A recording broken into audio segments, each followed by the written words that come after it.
because for them, it gives them a sense of superiority, for want of a better word, because they truly believe that, all of what we witnessed earlier on in the week is the envy of the entire world.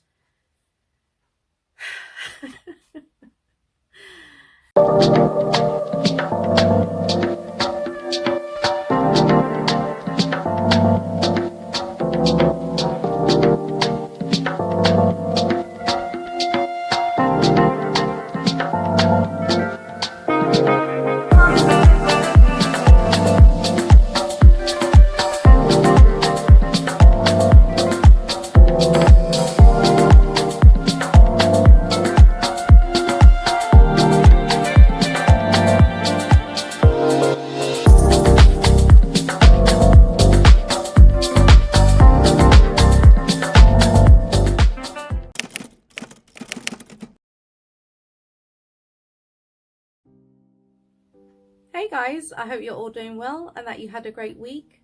To all of my house guests, come in, make yourselves at home, make yourselves comfortable. If you're visiting my channel for the first time and you'd like to become a house guest, don't forget to hit subscribe and activate all of your notifications. I'm Chez, this is Chez M0i, welcome to my place. House rules. Please do not watch this video if you have absolutely no interest in the subject matter, as indicated by the thumbnail. You struggle to simply accept other people's opinions when they don't necessarily align with yours. You're a professional point misser. You are not able to engage respectfully. Remember that there are countless other channels that cater specifically to your needs and preferences. Therefore, please feel free to exit this video and engage with their content instead.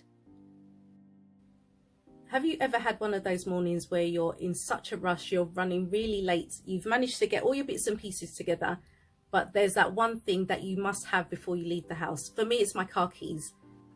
Got everything out the way, place is a mess, can't find these keys, only to discover they were right under my nose all along. They show us exactly who they are all the time, right in front of our face, in plain sight. But there are those who refuse to see what's actually going on, because to acknowledge means change, and change is something that the British establishment does not do very well. Let's get into this video. It's been yet another eye-opening week when it comes to Meghan's in-laws. If you saw my community tab on Monday, you'll see that it was reported that Harry turned down an invitation to his father's 75th birthday. However, it transpired that Harry had never even received an invitation in the first place. It was also reported that Kenyan journalists have complained of being racially mistreated and segregated during King Charles's 4-day visit to the country earlier this month. Then on Tuesday, Charles gave his first speech as king at the state opening of Parliament. And here's what mainstream media did not want you to see.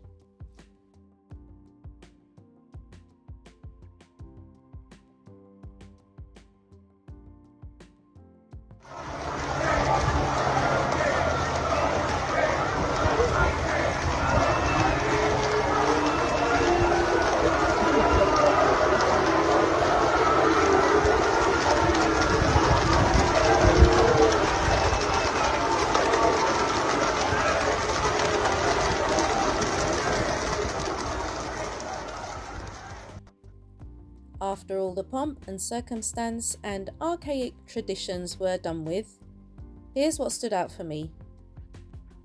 This bill will support the future licensing of new oil and gas fields, helping the country to transition to net zero by 2050 without adding undue burdens on households.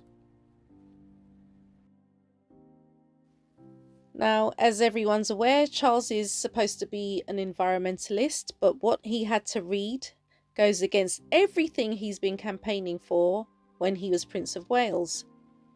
Now, as king, he has to be neutral, and he's not allowed to express his views publicly regarding the environment. Secondly, when it comes to plans for reducing inflation and the cost of living, I think Jimmy Kimmel articulates this better than I could. In England, they're kind of silly too. King Charles delivered the first King's speech in 72 years. This is a tradition that dates back to the 16th century, to King Fufflepump the 16th. And while I get that there's a lot of pomp and circumstance when it comes to royal things, the optics for this new king in his crown and golden throne didn't exactly pair well with the message. My government will continue to take action to bring down inflation, to ease the cost of living for families, and help businesses fund new jobs and investments. Good king rule of thumb, when assuring your subjects you're working hard to bring down their cost of living, maybe don't wear a $45 million hat. I know. But Charles is like, you know what?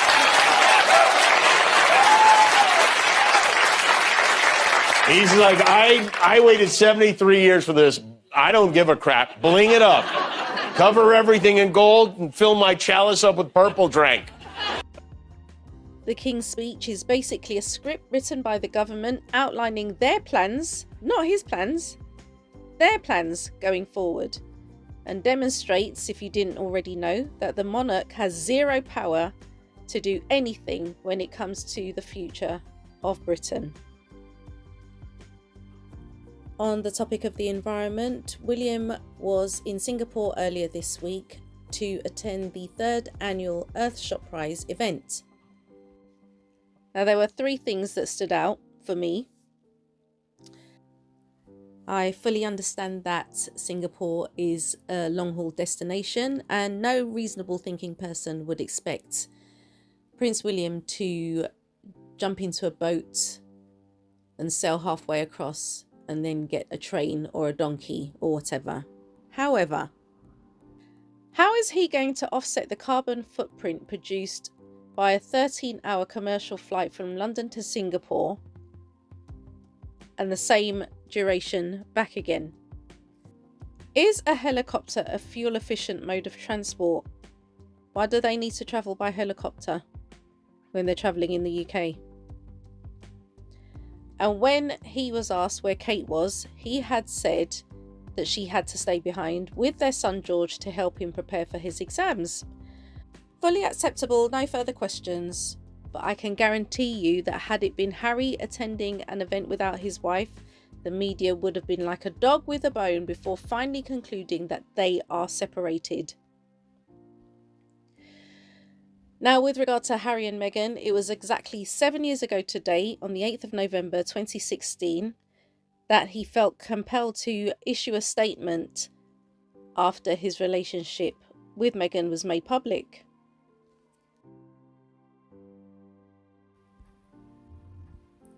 A statement by the Communications Secretary to Prince Harry. Since he was young, Prince Harry has been very aware of the warmth that has been extended to him by members of the public. He feels lucky to have so many people supporting him and knows what a fortunate and privileged life he leads. He is also aware that there is significant curiosity about his private life. He has never been comfortable with this, but he has tried to develop a thick skin about the level of media interest that comes with it. He has rarely taken formal action on the very regular publication of fictional stories that are written about him, and he has worked hard to develop a professional relationship with the media focused on his work and the issues he cares about. But the past week has seen a line crossed. His girlfriend, Meghan Markle, has been subject to a wave of abuse and harassment. Some of this has been very public. The smear on the front page of a national newspaper, the racial undertones of comment pieces, and the outright sexism and racism of social media trolls and web article comments. Some of it has been hidden from the public. The nightly legal battles to keep defamatory stories out of papers, her mother having to struggle past photographers in order to get to her front door, the attempts of reporters and photographers to gain illegal entry to her home, and the calls to police that followed. The substantial bribes offered by papers to her ex-boyfriend, the bombardment of nearly every friend, co-worker and loved one in her life. Prince Harry is worried about Ms. Markle's safety and is deeply disappointed that he has not been able to protect her. It is not right that a few months into a relationship with him that Ms. Markle should be subjected to such a storm. He knows commentators will say this is the price she has to pay and that this is all part of the game. He strongly disagrees. This is not a game. It is her life and his.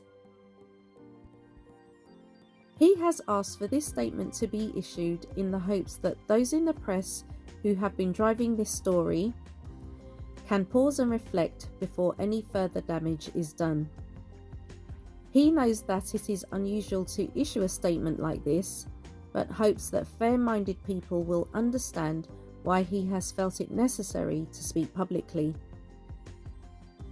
Despite the firm allegedly hoping their marriage would end within 3 years, Harry and Meghan continue to work together, supported by a strong team, to independently support causes they are passionate about, such as their guest attendance at the opening of the Warrior Fitness facility in San Diego.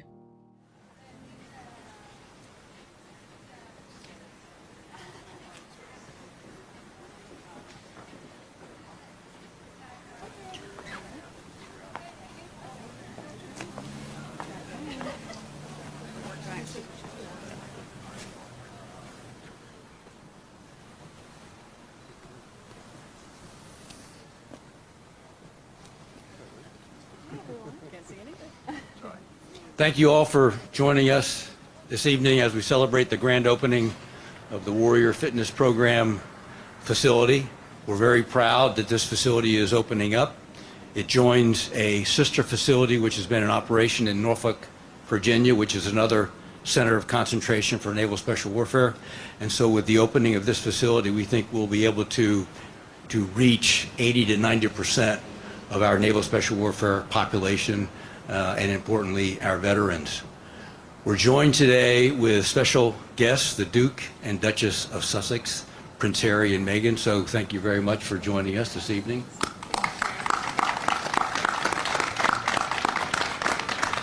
And so with that, I'll ask the Navy SEAL Foundation Chief Executive Officer Robin King to cut the ribbon.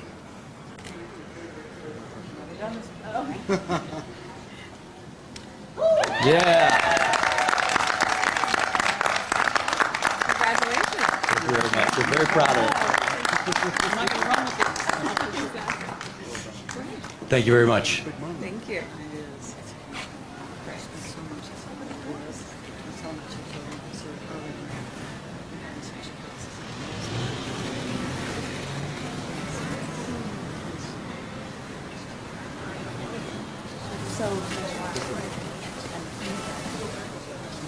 Good night, everyone. Are they coming in? No. Okay, great.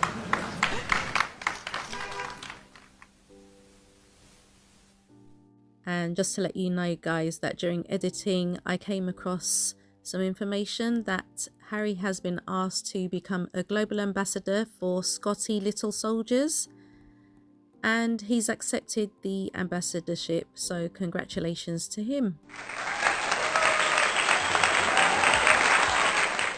Despite Harry's military titles being removed, his contribution cannot be erased, and it was nice to see that as a couple who continues to encounter so much opposition, they're still appreciated.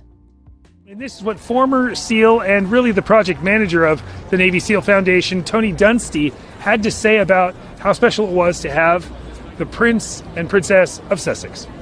We're thrilled that the Duke and Duchess are here. It's quite an honor for them to be here for the commissioning. They've proven through the Archwell Foundation their commitment to veteran causes, domestically and internationally. Specifically, they've really destigmatized mental health issues for those who have gone through military service. And they've done that with courage. And it's just great validation to have them here. It's a great signal of partnership internationally, and we're honored to have them here for the grand opening. And they can still laugh at themselves. Good evening, everyone, and hello, New York. Obviously, I was deeply honoured when Bob asked me to debut my stand-up act with you all tonight. I was so relieved to be invited back, but then I started to question whether his invite for me to actually do stand-up was in fact his idea of a joke. Either way, due to the shockingly low representation of gingers last year, and out of respect for my fellow endangered species, here I am, reporting for duty. Now, you're probably thinking, please God, don't let him drink beer out of a prosthetic limb again, or make some inappropriate joke that only the military amongst us would get. Well, I assure you there's no need to worry, because I was born for this. As someone who never gets scrutinised, I haven't even had to prepare much. But out of an abundance of caution, I have been working on this particular act for quite some time, and everyone I know tells me it's perfect. And no, these aren't people who just tell me what I want to hear. Oh no, these are people like my finance manager, my lawyer, and of course my Reiki healer. So we're not doing anything? No. I thought that was going rather well. Thank you for having me to this splendid evening celebrating our incredible veterans. It's okay. I got this. And they even had time to go and see Katy Perry in concert.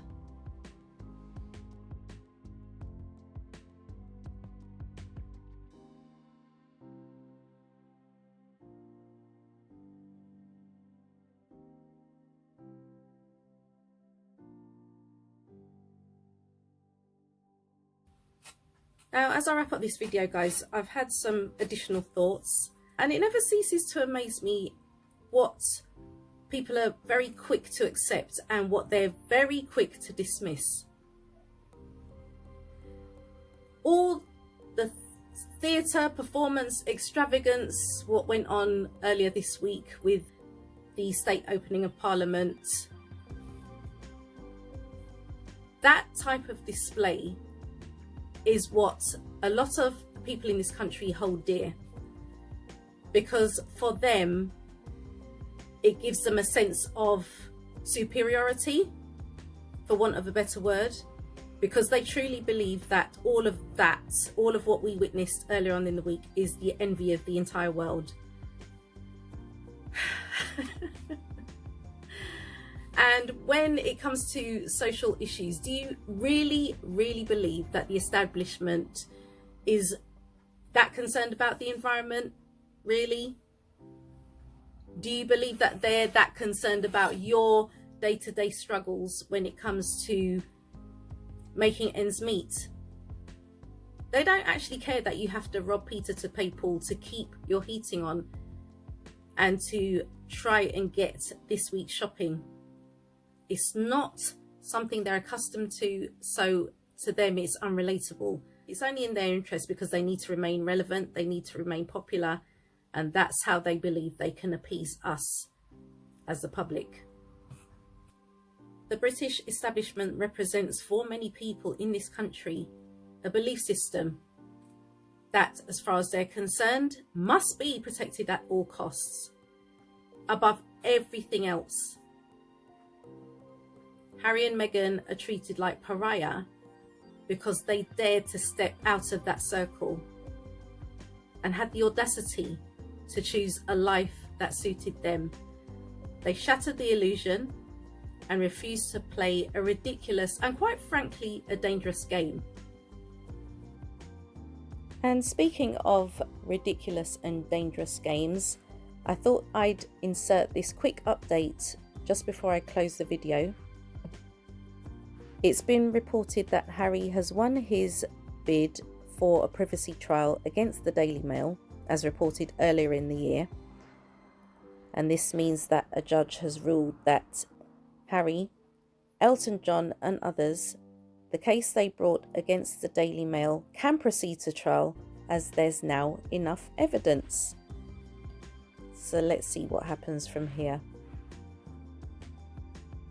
If your thoughts were provoked in any way, don't forget to give this video a thumbs up. And if you haven't yet become a house guest, don't forget to hit subscribe and activate all of your notifications. I want to take this opportunity to thank you guys so much for watching. Enjoy the rest of your day, and you shall catch me in the next video. Who's my Woman of the Year? Meghan Markle. She just one big middle finger to the British press in particular. No, I don't know, whatever.